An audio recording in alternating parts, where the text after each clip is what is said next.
முதற்கண் உங்க எல்லாருக்குமே மனமார்ந்த பாராட்டுகள். இந்த வெயில் நேரத்துல நீங்க வெயிலோ மழையோ பனியோ குளிரோ உங்களுக்கு உடம்பு சரியில்லையோ அந்த எல்லா சூழல்லையும் நீங்க காலையில உரிய நேரத்துல குழந்தைங்களை பத்திரமா பள்ளிக்கூடத்துக்கு அழைச்சிட்டு போய் திருப்பி பத்திரமா கூட்டு விடுறீங்க. எந்த அளவுக்கு ஆசிரியர்கள் ஒரு குழந்தையோட வளர்ச்சிக்கு முக்கியமோ அந்த அளவு முக்கியத்துவம் உங்களுடைய கண்காணிப்புலயும் குழந்தைங்க வளர்றாங்கன்றதால உங்களுடைய படிப்பு முதற்கண் என்னுடைய மனமார்ந்த வணக்கங்கள். அதே நேரம் உங்களோட ஆரோக்கியத்தையும் பார்த்துக்கோங்க.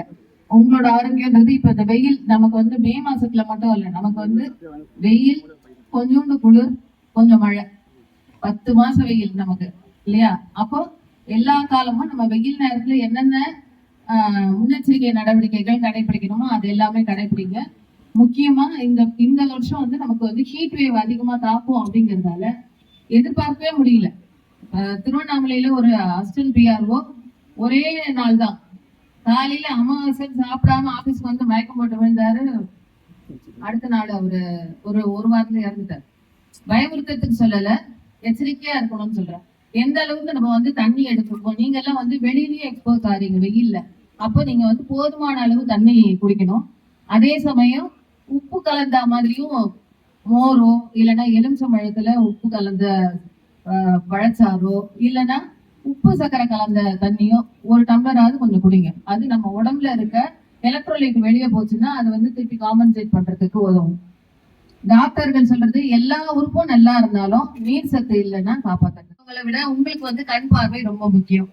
பகல்லையோ இருட்டுலயோ நீங்க ஓடும் போது பிரச்சனையும் இல்ல, மற்றவங்களால பிரச்சனை வருதுன்னு உங்களோட கவனத்துக்கு வந்ததுன்னா உடனடியா ஆர்டிஓ மூலமோ இல்லைன்னா 1098 அப்படின்ற நம்பருக்கோ சொல்லுங்க.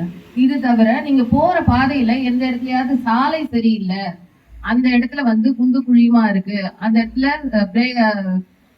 ஸ்பீட் பிரேக் ரொம்ப உயரமா இருக்கு, ஸ்பீட் பிரேக் வைக்கிறது ரொம்ப அவசியம், இது போல நீங்க நினைச்சீங்கன்னா அந்த தகவலையும் நீங்க எங்களுக்கு பகிர்ந்தீங்கன்னா அதை சரி செய்யறதுக்கு உதவும்.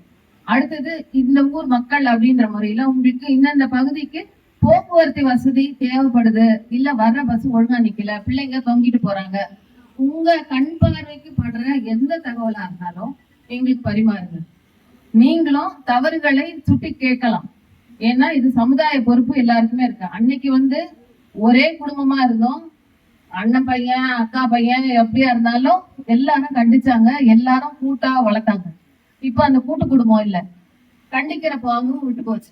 நமக்கு என்ன அப்படின்னு சொல்லி இப்ப அதேதான் நம்மளோட குழந்தை வெளியில போகும்போதும் நமக்கு என்னன்னு விட்டு இருந்தாங்கன்னா பாதுகாக்க முடியாது.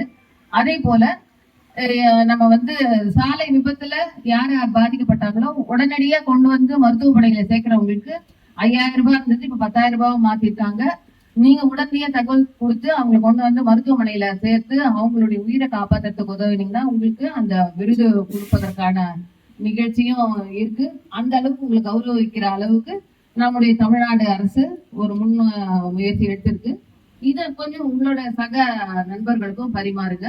அடுத்து நம்மளுடைய வண்டி ஏதாவது பழுதாச்சுன்னா முன்கூட்டியே நீங்க எதெல்லாம் செக் பண்ணணும். டெய்லி ஒரு சிலர் செக் பண்ணுவோம். நம்ம பிரேக் ஹோல்டா இருக்கா, டயர்ல காத்து கரெக்டா இருக்கா,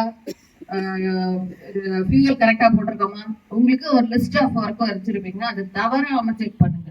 எப்படி நம்ம வீட்டுல இருந்து கிளம்பும் போது பர்ஸ் இருக்கா மொபைல் இருக்கா அப்படின்னு பார்த்துட்டு நம்ம கிளம்புறோம், அது போல வண்டி எடுக்கிறதுக்கு முன்னாடி நீங்க பாதுகாப்பா இதெல்லாம் பார்த்துட்டு செயல்படுங்க.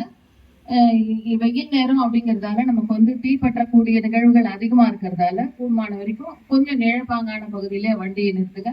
உங்களுக்கு என்னை விட அதிகமா தான் தெரியும் வண்டியை பத்தி எப்படி பராமரிக்கணும்னு. இருந்தாலும் எனக்கு தோன்றினா ஒரு சில தகவல்களை சொல்றேன். தீத்தடுப்பு நடவடிக்கைகள் என்னென்ன பண்ணணும் அப்படிங்கிறதுக்கான ஒரு பயிற்சியும் இப்ப கொடுத்துருப்பாங்க, புதுசா வந்திருக்கவங்களுக்கு தெரிஞ்சுக்கிறதுக்காக. அதையும் நீங்க கடைபிடிங்க. பள்ளி மாணவர்கள் வருங்காலம் உங்களோட கையில. அதனால எந்த அளவுக்கு உங்களால குழந்தைங்களை பாதுகாக்க முடியுமோ அந்த பாதுகாப்பை கொடுத்து நம்ம மாவட்டத்தில் இருக்க குழந்தைங்க எல்லாம் நல்லபடியா படிக்கிறதுக்கு